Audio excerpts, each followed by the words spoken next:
Good afternoon. Good afternoon and welcome to our webcast. Vaccines, testing, and reopening the economy. What employers need to know. For those of you who I've not met, I'm Dan Meyer, publisher of BizTimes Media. Thank you for attending today's webcast, which is presented by Davis & Kilthau and Novir and powered by BT360 Content Solutions, the storytelling arm of BizTimes Media. Businesses here and across the country are increasingly seeing the light at the end of the tunnel as they look to reopen safely and responsibly. Every day, the latest news gives business owners hope that normal is just around the corner. But does getting vaccinations mean a return to normal in the workplace? Should rapid testing be a part of that strategy? What other factors do you need to consider to be prepared to bring employees back to work? There are strategies you can employ right now to prepare for what's next. In this webcast, we'll cover vaccination basics and updates, the role for regular and comprehensive testing in the workplace, especially as the vaccine is rolled out, employer accommodations requirements for those not wanting to return to the office or who have a medical exemption from being vaccinated, legal considerations for employers needing to accommodate those who are vaccinated versus those who are not, and employer liability considerations relative to mandating or incentivizing employee vaccinations. So there's a lot for us to cover. The slide deck for our program is available now. If you want to take notes and follow along, you'll find the link in the chat button on your screen. It will also be accessible after the program on our website. At the conclusion, you'll also find an attendee survey, and we would appreciate if you'd fill that out to help us plan for future webcasts. This is our 25th year as an independent, family-owned business, and BizTimes Media is the only locally owned business media company in the region. And it wouldn't be possible without your support, whether it's attending events like this, print or digital advertising, event sponsorships, or the storytelling arm of BizTimes Media, BT360 Content Solutions. I guarantee that we'll continue to work hard every day to earn your business and to help you grow your business through our custom and integrated marketing programs. If you're interested, please contact our sales director, Linda Crawford. In addition, our award-winning editorial team is always looking for story ideas, especially if your business is expanding or moving, or you're buying another business, or if you have any other news, operational insights, or other information you'd like to share, please let us know so that we can help you tell your story. And last year, we launched our Insider Subscriber Program. For the equivalent of $8 a month, you can become an insider and receive several insider benefits, including access to all the content produced by our editorial team. It's also your opportunity to support local journalism. Before I introduce the presenters, I want to mention that today's webcast is being recorded and will be available on demand along with the slide deck on our website by tomorrow morning. You can also access all of our webcasts under the Events tab on the navigation bar. As I mentioned earlier, the slide deck is available now in the chat feature on your screen. So now on to the presenters. They include Lori Meyer, employment and litigation attorney with Davis & Kilthau. Welcome, Lori. Glad to be here. Thank you. Yeah, really glad to have you. Dr. Dirk Steinert, Chief Medical Officer with Novir. Hey, Dr. Dirk, how are you? Great. Thanks for having us. Yeah, thanks for being here as well. And Alexander Kempe, President of Novir. Alexander, welcome. Thank you, Dan. Glad to have you. Our intent is to leave time for the Q&A. So please remember to submit your questions you have by using the Q&A feature on your screen. Testing continues and vaccines are being deployed by many, but many questions still exist for employers. So here to kick things off and to provide a bit more clarity is Dr. Dirk Steinert. Dr. Dirk Steinert is a Chief Medical Officer with Novir. But before I turn it over to him, I just want to mention that Novir is a biotech company which is based in Milwaukee and focused on the early detection of infectious diseases with its manufacturing facility right here in Milwaukee and serving our region for testing and vaccinations. So Dr. Dirk, I'll turn it over to you. Thank you so much, Dan, and thank you for everybody attending today. COVID has changed how we have engaged our work, our life, our families, And we want to get back to some semblance of what we were doing before, but we want to do it safely. Novir is poised to help in doing that, and how we've looked at this. Next slide, please. COVID cases are coming down. We see Wisconsin peaked earlier back in end of November. We had a little peak right after Christmas time, first of the year, and now we've been trending down. But if you see this, there's like little peaks and troughs. The USA, as a general, followed later in that downward trend. But we're in general trending down. Now, this is not the time to take the foot off the gas overall in understanding how to control this. And that's a concern that we're seeing already. Just 2 days ago, we're seeing an increase in our neighboring states, 40 times actually increase in Michigan and Minnesota. So we're kind of sandwiched in between them. So we need to be aware. We need to understand this, and we need to understand testing and vaccinations. So let's not take the foot off the gas until we can get this under even better control than where we are apparently right now. Next slide. So the key risk indicators to monitor is overall that trajectory. So I mentioned that our neighboring states are going up, but we're also following what's happening around the world.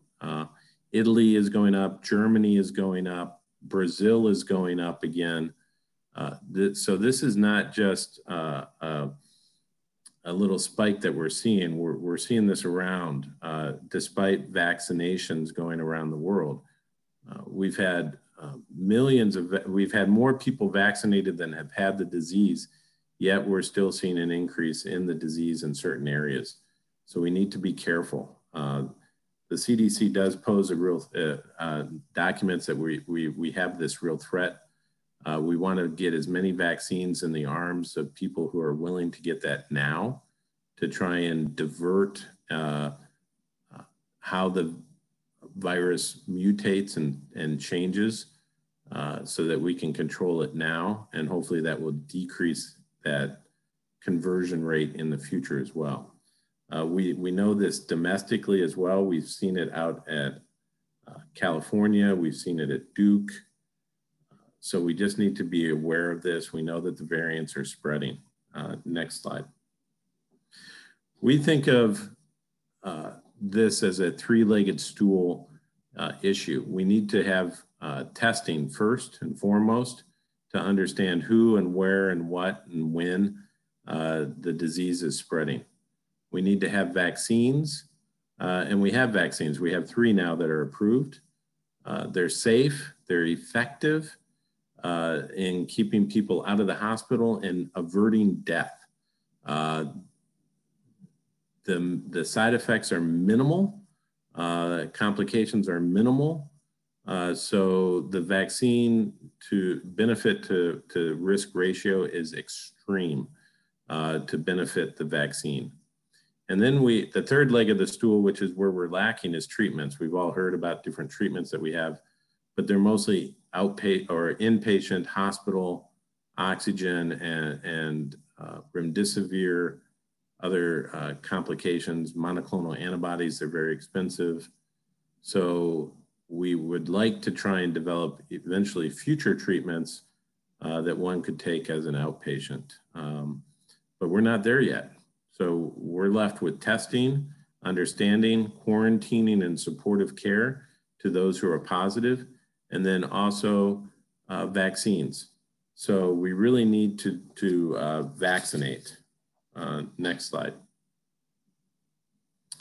So vaccines have an uneven progress overall. What we are is actually now in a state that we're doing quite well compared to the rest of the country.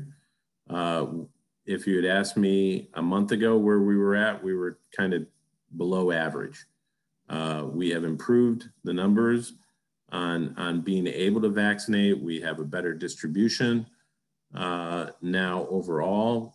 We're closer to 21% of all in Wisconsin having been vaccinated, but we need to get to 70 to 80%.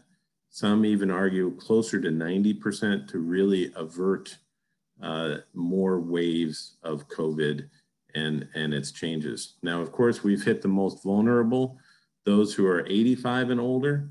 Those in nursing homes, we're at over 80%, 90% of the patients in nursing homes are vaccinated. But sadly, in our nursing home communities, the staff is only around 55%, maybe 60%. We know through flu and other viruses that the better we vaccinate our staff, the better our residents are.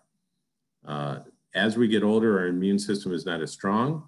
So the ability to vaccinate all of those around those people will resonate and support that care and livelihood of those individuals as well. So we see some of the differences. We see the county differences. What we need to do is vaccinate more and more. Next slide. So there's the three options. The top two are the Pfizer and Moderna. Those are 2 doses. They're mRNA vaccines. These have been around for only this year, but we've been studying them for over 10 years, closer to 20 years in understanding the science on how to do this. They're very safe. It's kind of like an email. The vaccine comes in and it like an email, it comes into your cells and it says, hey, if you're gonna get exposed to this virus, this is how you build an immune response to it. And then it kind of it does its work. You build your immune response and it goes away. It doesn't get into your DNA. There's a number of myths out there. So that isn't the fact. They're very effective. They're actually closer to 90. I hate to say the 100% that's up there, but 99+% in keeping people out of the hospital and out of and away from death, which is important. Now, the Johnson & Johnson is a viral vector vaccine. It's a 1 dose. It also is at 99+% in keeping people out of the hospital and death. The reason why we see some variations in efficacy is because they were in different patient populations. It's kind of hard to compare these because the patient populations were different at the times they were tested. But the end result is that they're very, very, very effective. And that's the main point. I believe that eligibility and availability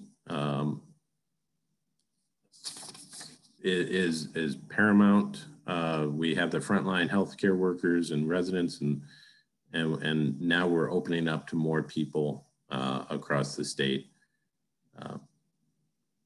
Alexander, I'd like to introduce Alexander Kimpe. He's our president and CEO of Novir.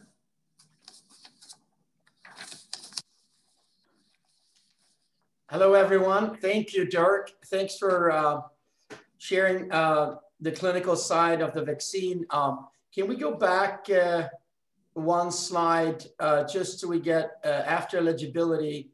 One more. Thank you. Just real quick, I think this is important to cover. We have a well-spread vaccine community sites, that's sort of centered closer to the lake than further out across the state for natural reasons. It's consistent with population. So that also may be a reason why the vaccine deployment hasn't been evenly spread, and that is a concern. To abate that concern, the DHS and WMC has banded together and created this on-site clinic effort where DHS is encouraging on-site workplace vaccination clinics. And they've armed us, for example, with an inventory allocation that's specific to an on-site event. And we believe that that will help actually further the deployment and really spread out the deployment of the vaccine. So these on-site clinics is a big deal, and that's being offered to employers across the state, backed by DHS. Next slide.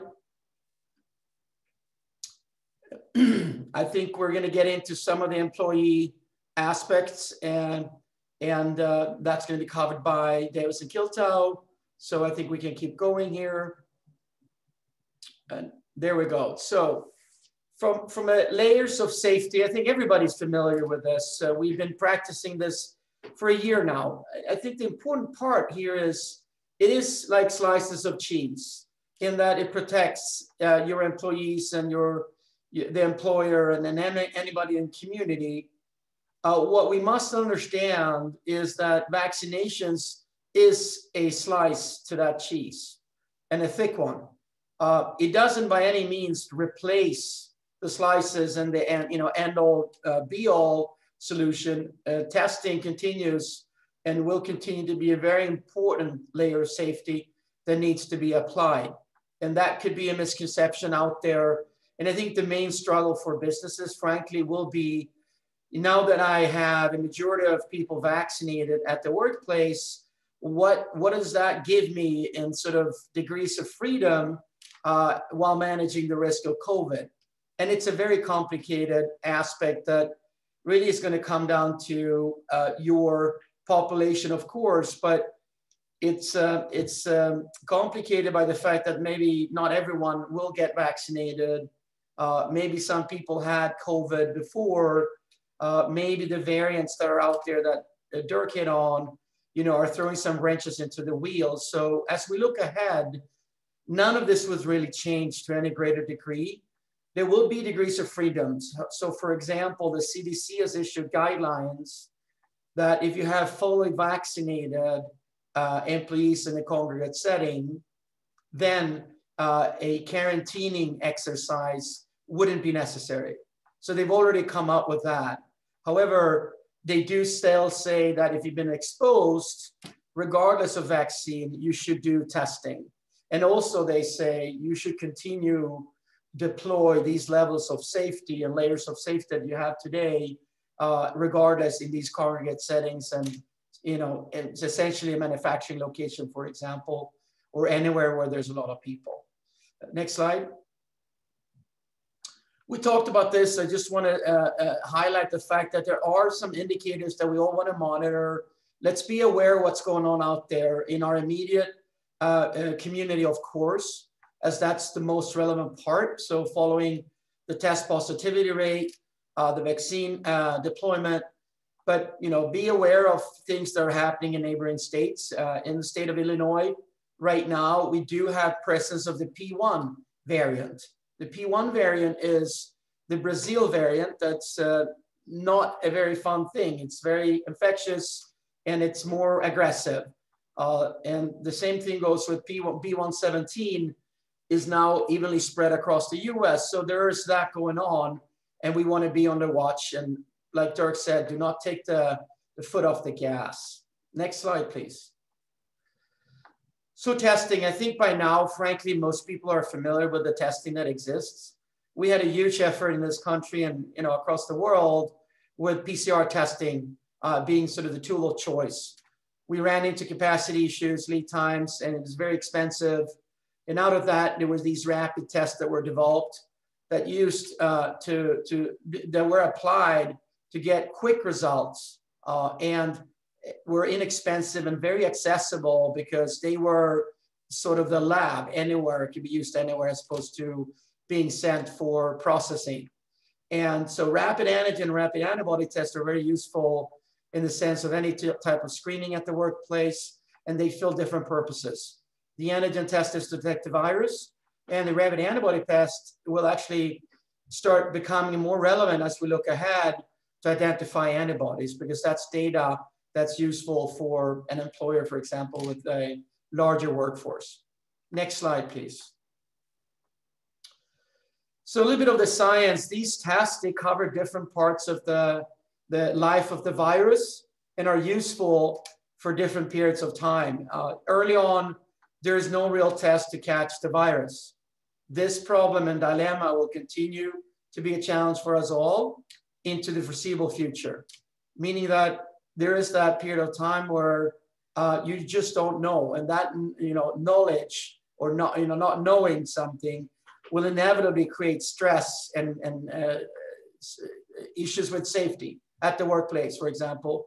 And we're screening, that can be done on a sample basis, for example, in your employee base, is a good tool set to try to catch that virus drift, if you wish.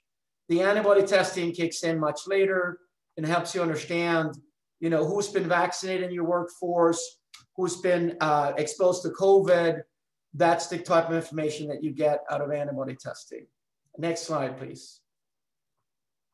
So why is testing still important? Well, it is important because of that uncertainty and not knowing in a group of 100 people, really who has had it, who was vaccinated, and what the status is, will present uncertainty for the foreseeable future. And a way to get around that and to create a safe setting is to apply testing in whatever program or protocol that makes sense for that cohort. But it gives you that data, and that data is extremely valuable. Once you have the vaccine data and you have testing data, you can actually start using that data to develop your very specific programs that make sense for your site, for your employer, for your setting. It also gives employees, a part of them are not going to want to get vaccinated. We know this. It gives them confidence that you're doing something to think about them and create a safety and comfort for them at the workplace. And it's certainly, as we know, testing, identifying where the virus is spreading will help, slow down the spread to know where it is. Next slide, please. Why testing is important is backed up by the large institutions that continue to promote that we need to screen and we need to understand where we're at with the virus. More important now than before.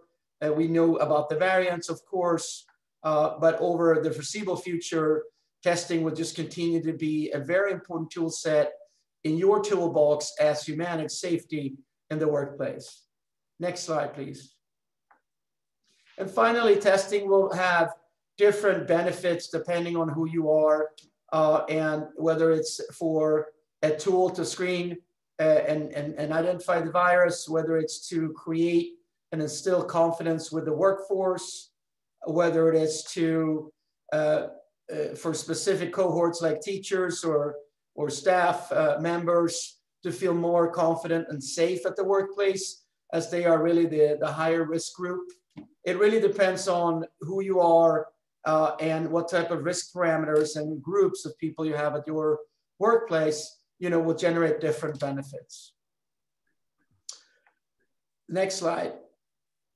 Therefore, I want to just hand over to Dan to make the introduction to Lori. Thanks, Dan.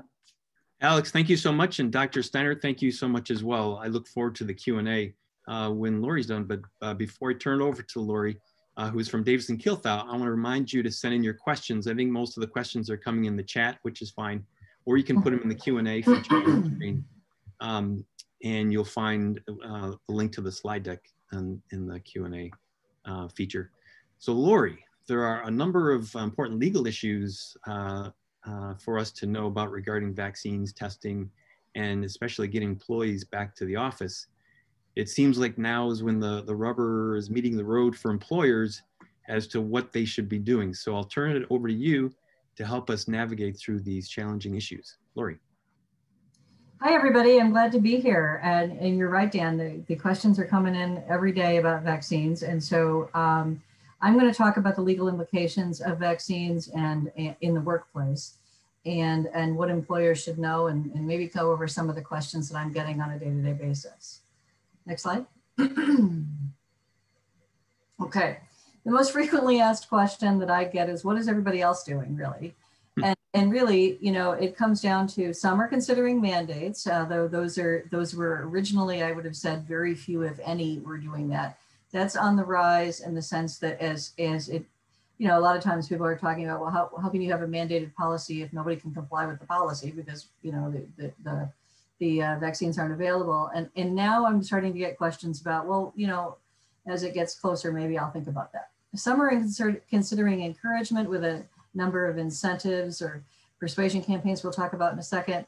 Some are considering making them available via an on-site kind of like a blood drive, you know, it's the vaccine on-site clinic, whether that's through some approved vaccinator like Novir or someone else, that's something that employers are asking about.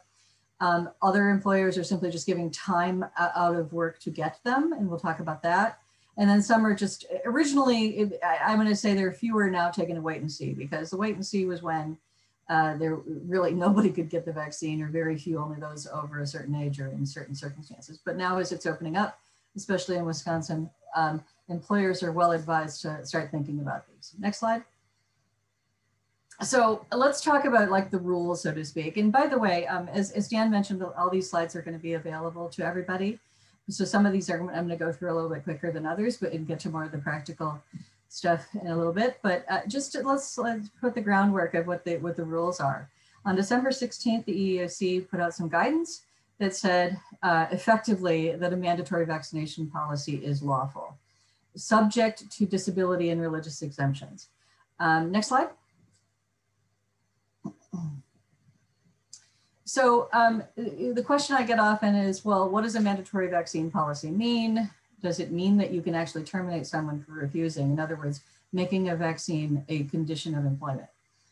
The answer to that is yes. I've included the language directly from the EEOC guidance here.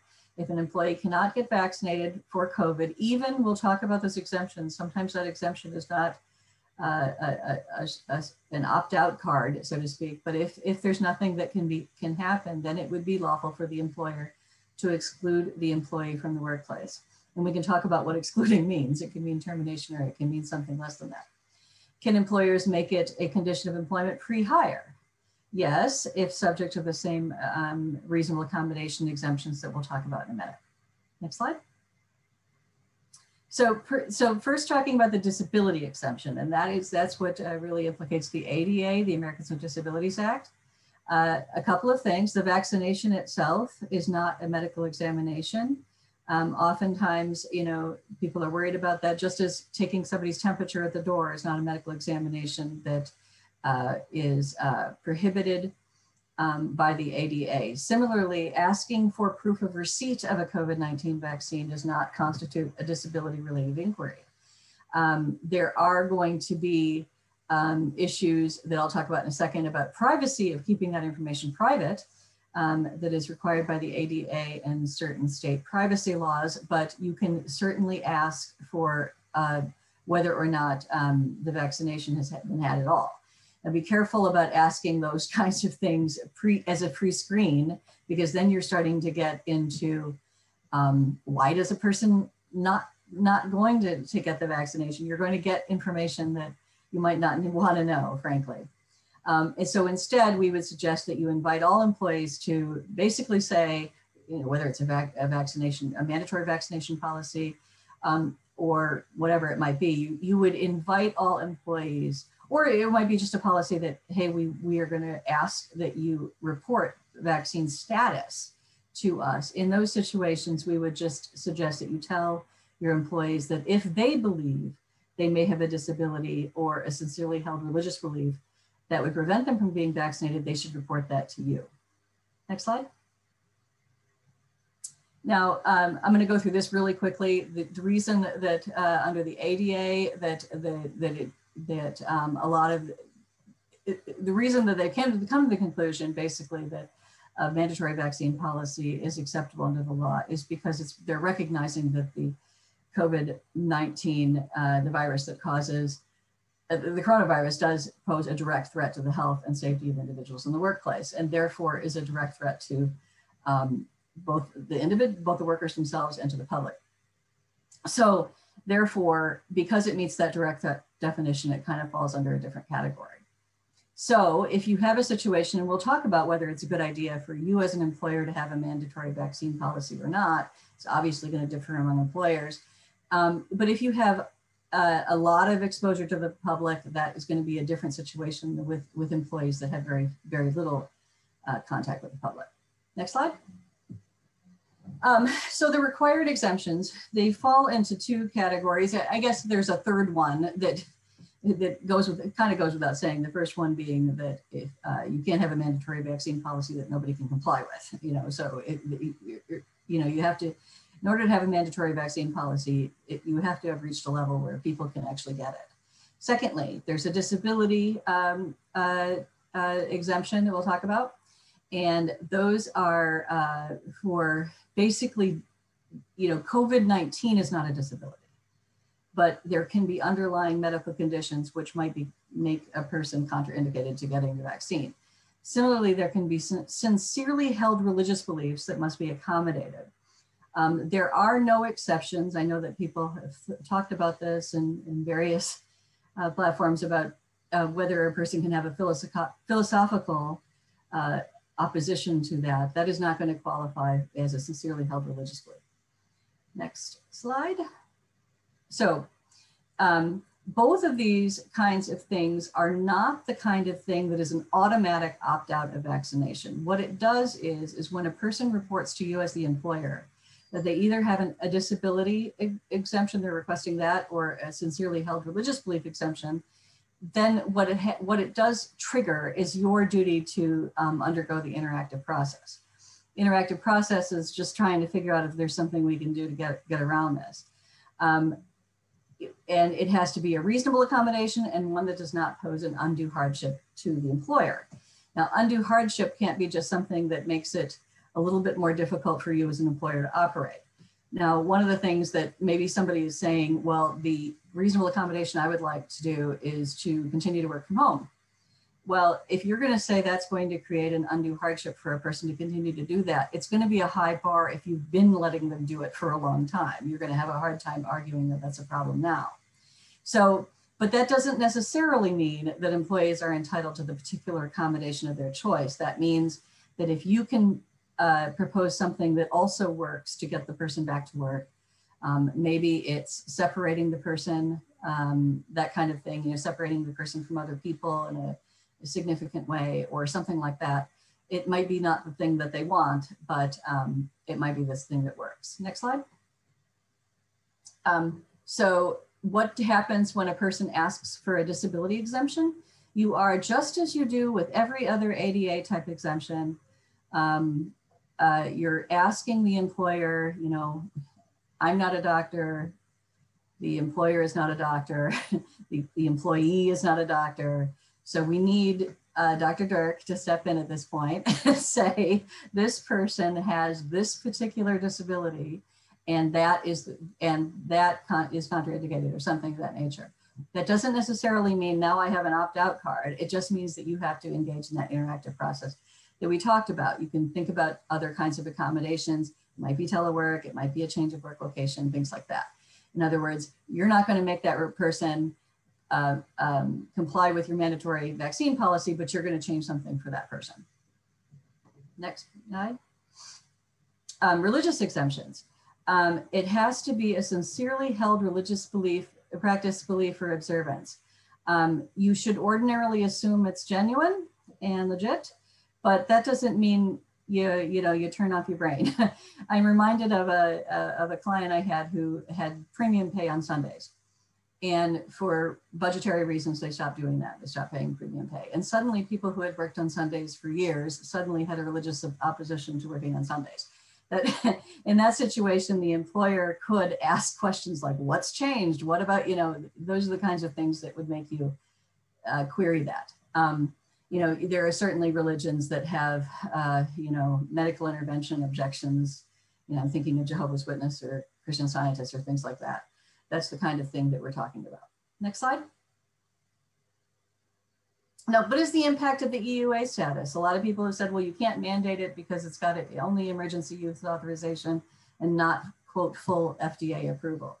There is, and a lot of people who say that cite to a particular clause in the federal statute that says individuals must be informed that the product is subject to an EUA, told the benefits and risks of the product, and given the option to accept or refuse administration of the product.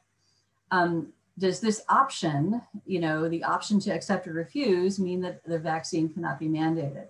The answer to that, I think in the eyes of most legal commentators, is no. And the reason being is that they view that language as being along the lines of informed consent in the medical sense and not in the employment rights sense. In addition, told the benefits and risks of the product. Well, one of the risks is, it could be theoretically in a particular employer, not all, but one of the risks or consequences of not taking the vaccine could be, ramifications as to your position. So that I don't think is a problem there. So next slide. Now, a lot of people wonder if HIPAA it plays a role in connection with employers. Yes and no. Most employers and most of you are not covered entities under the language of the HIPAA. You do not become a covered entity because you are requiring employees to be vaccinated. You are not becoming that by noting their vaccination status or having an on-site vaccination clinic. Usually it becomes a situation in those first three circumstances when that happens. So asking questions of your employees about testing, about vaccines and things like that is not usually a HIPAA issue. That does not mean, and I go to the next slide, that doesn't mean that there aren't privacy concerns. Just like every other medical type of document or information that you receive about your employees, ADA requires that you keep that information separately and confidentially so that the employer's supervisor can't look in their personnel file and see their medical information. And that has to be kept confidentially, just like everything else. So how can an HR or anybody within the company find out if an employee has been vaccinated? Ask the employee. That's the quickest way to do it, and that is not prohibited under the law. When I say get an authorization, you have to get the authorization because while the employer is not, what I mean by get an authorization is get an authorization if you want to communicate directly with the medical provider. Because while the employer is not, HIPAA is not a covered entity under HIPAA, the treating physician certainly is, and the treating physician will be restricted from speaking directly to the employer by HIPAA. So that's what I mean by that. Go ahead, next slide. Okay, so that brings us to the practical part of this is should employers mandate COVID vaccinations? It certainly depends. I mean, many employers, depending on, what a policy that might fit in one particular employer, depending on, things like just inherent differences of businesses and industries and whether or not people are, in front of the public a lot and things like that in the physical workspace. It's just going to depend. But next slide. But, there are certainly pros and cons. I'm not going to go through all of these, but, there's pros to mandating, there's pros to encouraging. It's obvious that with mandating, exactly who's vaccinated and who isn't. You can require that proof of vaccination, things like that. You can also possibly protect yourself from an OSHA violation or something like that because you've certainly established a safer workplace. And you should consider, when you're deciding whether or not you want to mandate, you should think about the operational and staffing needs of the business, the physical setup of the workplace, the type of work that's being performed, the number of employees who are increased risk or who are vulnerable, the number of employees who regularly come into contact with the public, things like that. And then on the other side, and I'm seeing this regionally, frankly, throughout the state, is, in terms of vaccine hesitancy, as to whether or not there's going to be a morale issue or retention issue if you mandate mandatory vaccinations. You avoid a lot of the disability and religious exemption interactive process if you're not mandating it in the first place. And avoid any ramifications from that. And then, you know, it just might make a difference depending on the industry. And of course, just because you don't mandate it now doesn't mean you might not mandate in the future. Anecdotally, I've heard, for example, that while many hospitals and healthcare providers, you know, they've for years required flu shots and certain people to get hepatitis shots and everything else, they're not requiring it right now, but might in the future. And that I think is a changing thing. So next slide. Okay, so whether or not you are going to do a mandatory or voluntary, say you're going to take as an employer a more hands-off approach, it would absolutely still be wise to communicate the organization's expectations for employees on vaccine-related issues. So that means, you know, what is the company's, you know, sometimes you're going to alleviate concerns because people are going to be talking about what are you going to do, you know, what's the boss going to do on this? And sometimes you just alleviate that. It also just creates it might alleviate undue stress and things like that. It's important to have a good communication strategy, which we'll talk about again, I'm sure, about what it is and why it's important. And a lot of the things that Alexander and Dr. Dirk were talking about earlier about the importance of testing and the importance of doing these in order to return to normal as we can get, it's important to emphasize those benefits. Certainly, if employers mandate a vaccine, employers should be doing the paying for it. Next slide. Now, a lot of employers are incentivizing rather than mandating vaccination.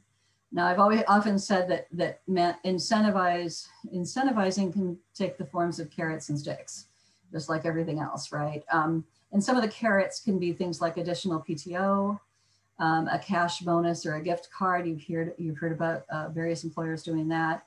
I know Kroger is giving everybody $100 to get vaccinated. Or they're giving paid leave or for hours needed to get the vaccine, or giving extra paid sick time.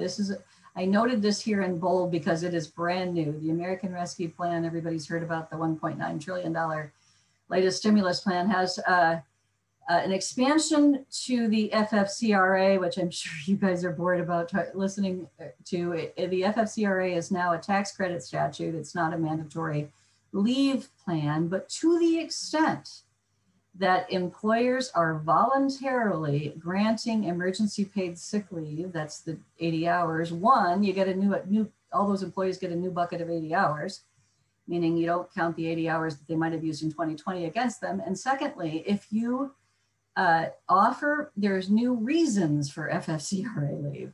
And that is if you offer paid leave for people to get the vaccine, or maybe, you know, in those circumstances when people have complications, or, you know, that second dose is a doozy kind of stuff. If that's the case, you can get a tax credit to cover that, that pay. That is brand new with the American Rescue Plan.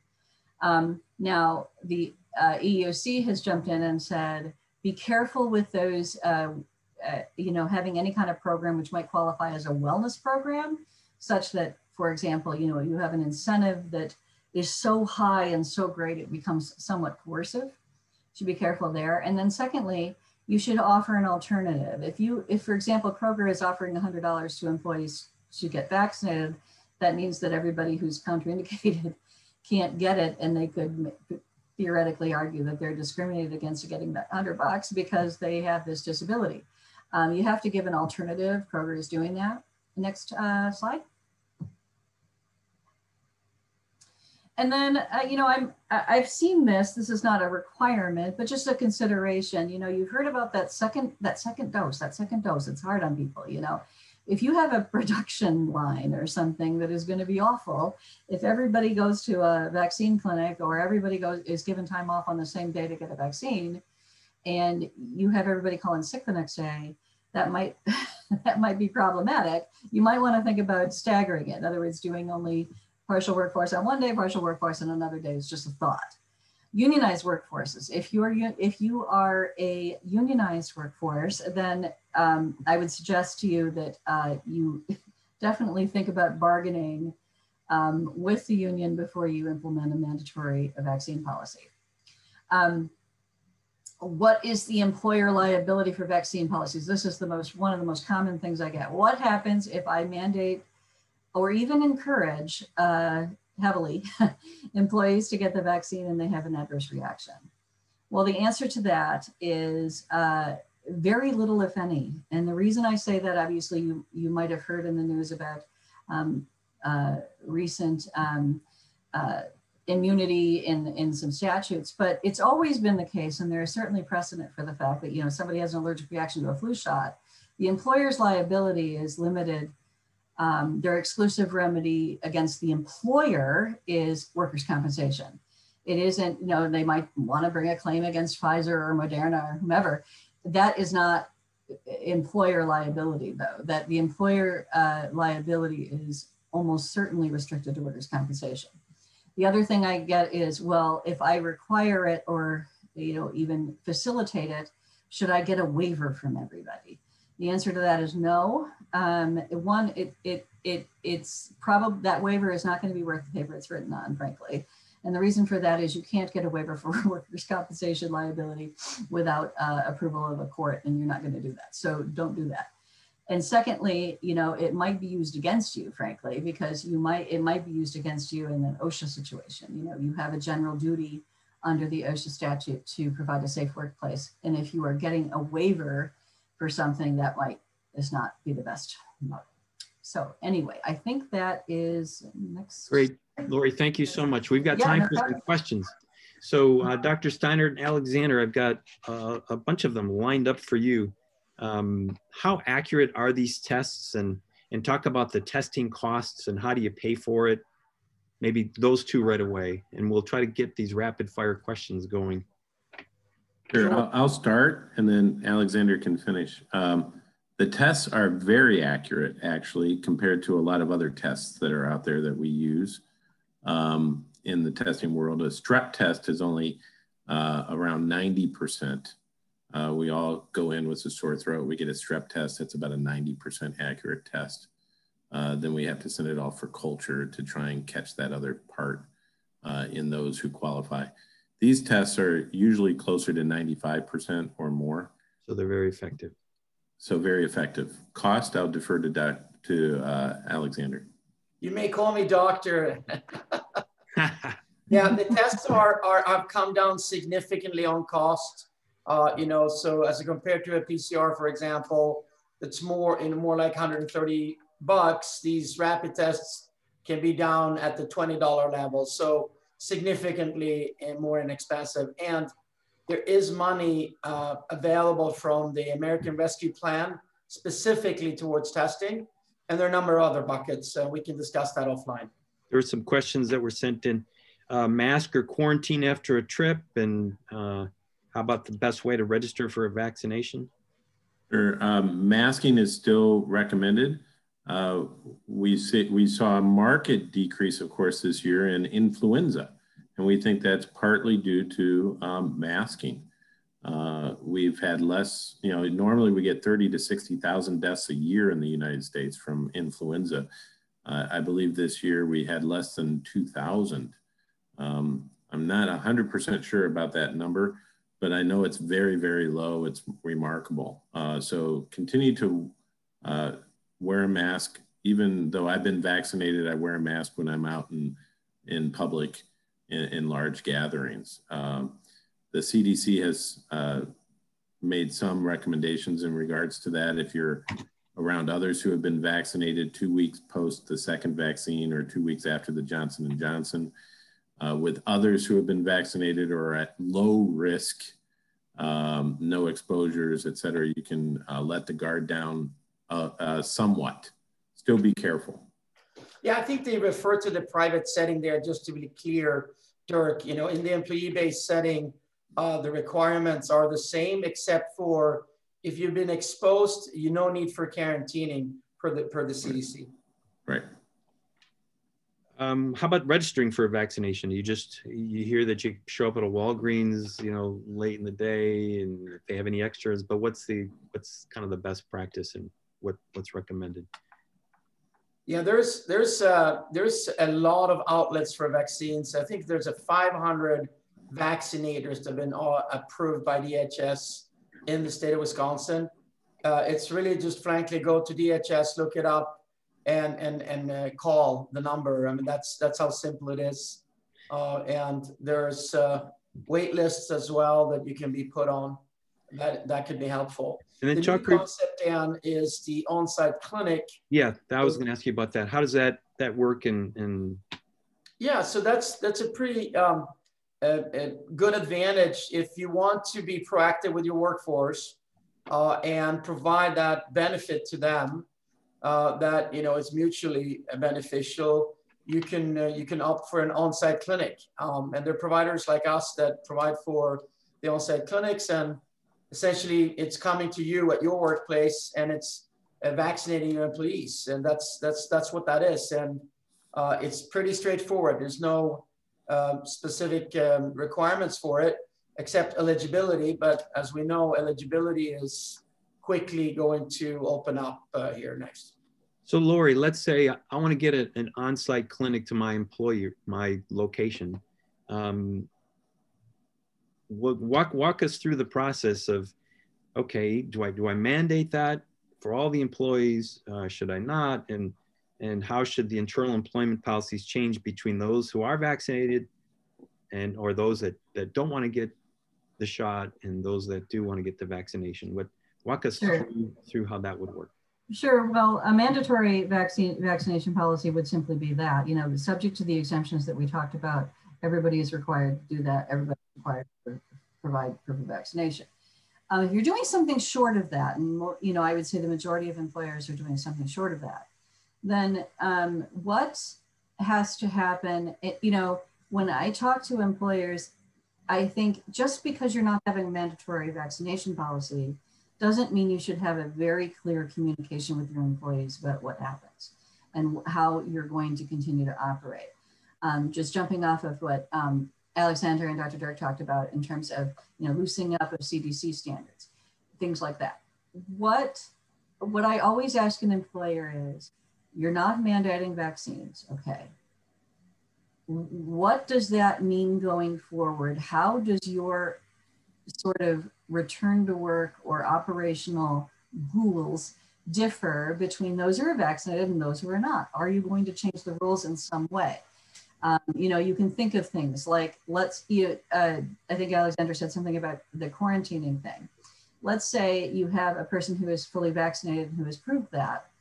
Maybe you've had a policy all along that has said, you travel out of state or out of the country or all of those things, you have to quarantine when you return. Are you going to continue, following the CDC guidelines, are you going to continue to do that for everybody who's not vaccinated? It's going to remain exactly the same, but it might loosen up slightly for those folks who are vaccinated. Similarly, let's say you have a lunchroom and everybody's eating within, a couple of feet of each other. Do you say everybody who's vaccinated can do that? Everybody else, stay in your office? Those kinds of things. But you can do that. You can say that. Sure, absolutely. The EEOC has said it's a direct threat. They have recognized that. The EEOC speaks on that. They're following the science on that regard, and they're saying you can make different changes, as long as, of course, you're creating exemptions for ADA and since Title VII, sincerely held religious beliefs. That doesn't mean I have a religious belief against vaccinations, therefore I want to eat lunch with everybody. That's not a reasonable accommodation, and so, and I think arguably that is not something that an employer would have to do. But, you can think of all kinds, if you just go back and look at your, long ago in April of 2020, your developed policy on coronavirus and how employees are supposed to operate. Are employees who, for example, like earlier said, if a bunch of employees all in the same room are all vaccinated, do they have to wear a mask anymore? Those are kind of things that might change. And, but I think the most important thing is to be clear and be transparent and communicate with your employees. Yeah, I think I'd like to add to the last comment. Please. I think it's a careful consideration what customized safety protocols do you modify. people will be pushing the envelope on, can we take the mask off when, 60% of the employees are vaccinated? That may not be a good idea. It frankly, it is a risk that you may want to take, but there are these unknowns. It's simply that we don't know enough.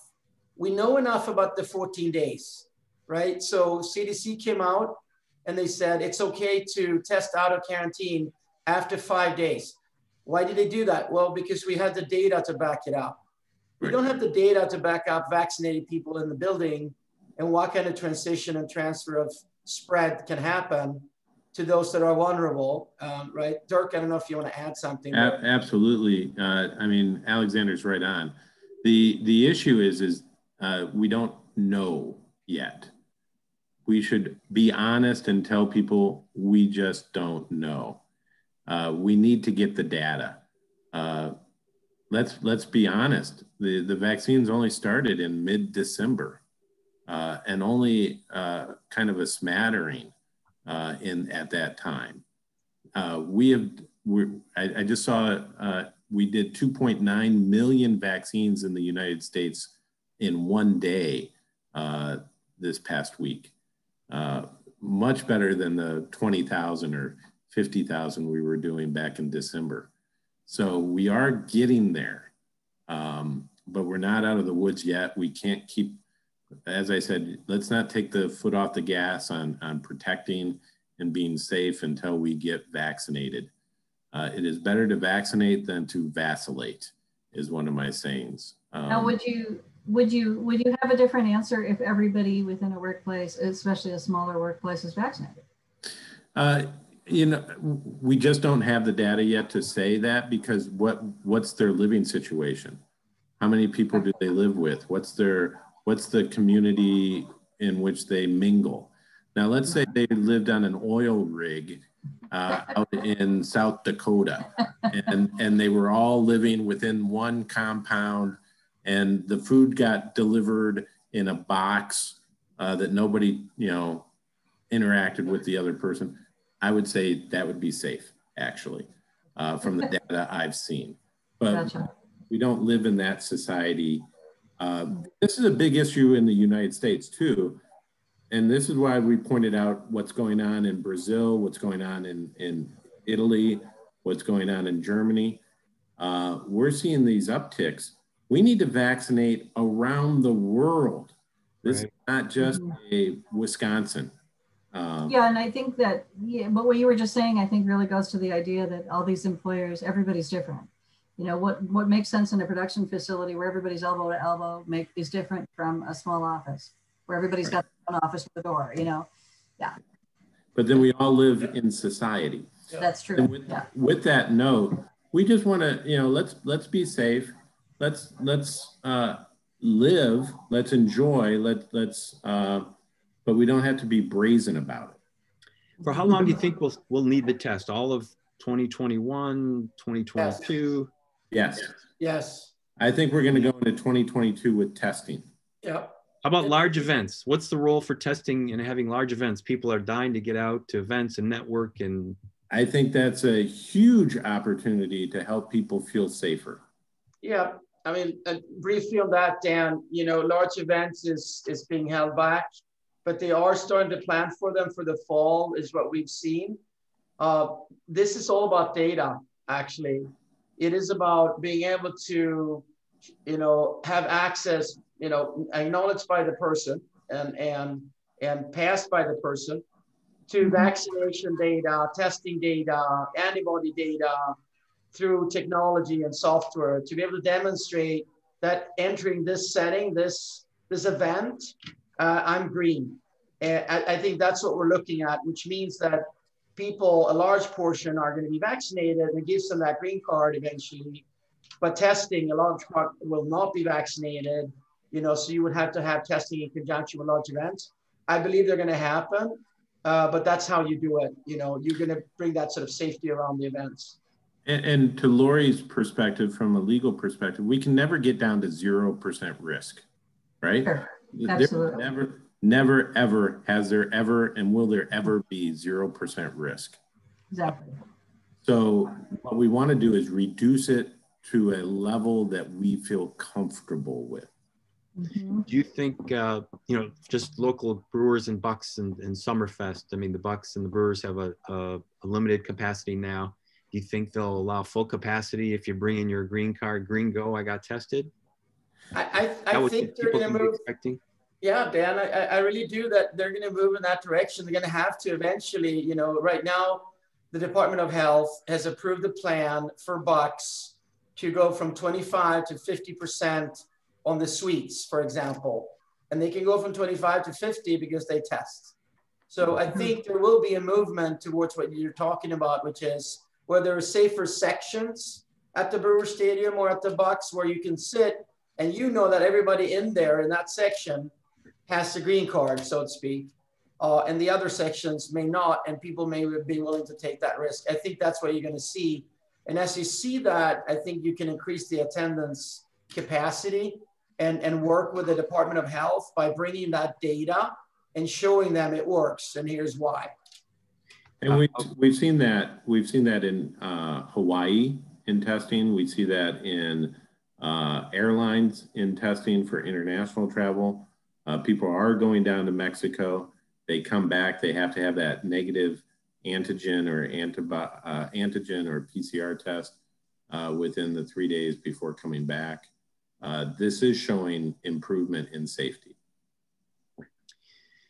Well, there's a number of questions. We're not going to be able to get to all of them, but why don't I just go around and each of you have kind of the last word. You will all have access to these questions, and I know that you'll try to get answers to them. One quick one was regarding the special consideration. If you're going to pay $100 for each of your employees, is that a taxable affair for that employee? Likely no, but I can check on that. One thing I did, now that you're talking about the tax credit issue, I know one thing that I did want to add is the employment issues regarding the FFCRA that came under our new acronym, ARPA, the American Rescue Plan, kicks in on April 1st through September 30th of this year. So that 6-month period. So to the extent you're wanting that tax credit for giving folks time off for either getting a vaccine or having complications or things like that, those new FERCA reasons, to the extent you're voluntarily doing that and you want that tax credit, it starts April 1st. Okay, so any other last words, Lori? No, I think really the key and the takeaway is that you really need to be communicating to your employees what you're going to do and what different how things are going to change going forward in a vaccinated world. Mm-hmm. That always seems to be the number one answer, isn't it? Communicate. Dr. Steiner, last words. What's the big takeaway? Don't hesitate. Vaccinate. Get tested. Understand what your risk is. Go back to what Lori was saying, and you just said, Dan, is communicate. Be a team member with your community, with your family, with those others probably. We are all potential vectors. We are all potentially able to spread this. Let's protect ourselves and protect those around us. Great, thanks. Yeah, respect others. You know, it's a good rule to live by. Alexander. Yeah, so thanks for the opportunity. I'd like to put out there that to form a sort of a task force of multiple employers and other stakeholders to address some of these very key issues around the safety protocols of the workplace. The mask is an excellent one. I'd love to have a dialogue about that, and maybe we can bring something to the Department of Health and say, this type of protocol makes a sense. We have data to support it. Help us approve it, help us to get it through so we can move faster towards a more relaxed setting. I'd love to have that effort go. And if anybody's interested, reach out to us so we can form a group. We have connections with Department of Health. We're sort of talking to a number of stakeholders. Maybe we can band together and actually drive some change here and influence the guidelines. That's a great idea. And your contact information is on this slide. So we'll end it on that note, and thank you so much. So the presenters and partners, Lori Meyer, Employment and Litigation attorney with Davison Kilthau, and Dr. Dirk Steiner, Chief Medical Officer with Novir, and Alexander Kempe with President of Novir. Thank you so much. So these are the experts. They got to a lot of questions, but there are a lot more, so you'll find their contact information there. They're happy to help regarding these issues related to vaccinations, testing, and employer liability considerations.